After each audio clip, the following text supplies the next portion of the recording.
देखिए, एक आदमी के घर चोरी हो गई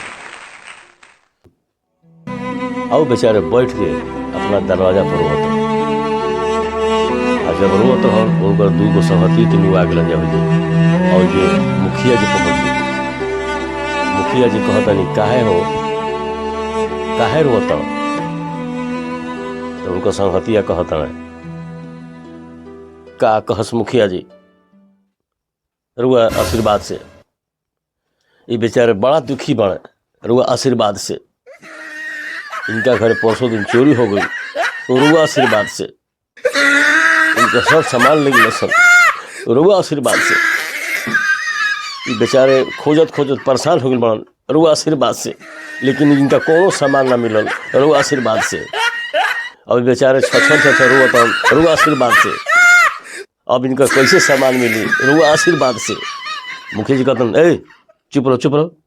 तुमको बोलने का लूर है ये नहीं है हमारे आशीर्वाद से कह रहा है। तुम बताओ इनके घर क्या हुआ। वो कहते हैं क्या कहीं मुखिया जी जूता खा के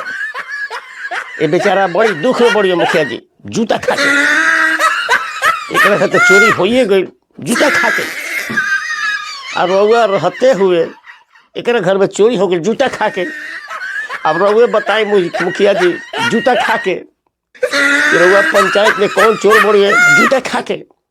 रउआ तो सब जानते हैं मुखिया जी जूता खा के रउआ एक पता लगाई जूता खा के। मुखिया जी अगर रउआ चाह जूता खा के एक समूचा सामान मिल गई जूता खा के देख रहे हैं बर्बाद नहीं कर चुप रहो चुप तुमको बोलने का लूर नहीं है। तुम बताओ जी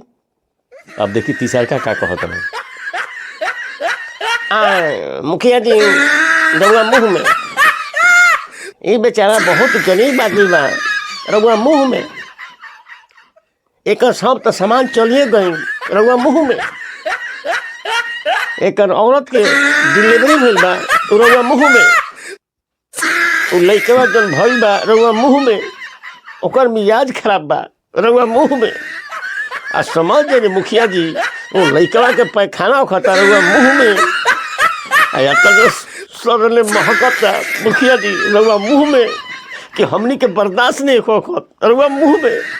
रउआ बताई कि ओकर पैखाना कैसे ठीक होई रउआ मुँह में। अरे बदमाश नहीं चुप तीनों को तीनों उसी तरह बोल रहा है चुप बदमाश नहीं।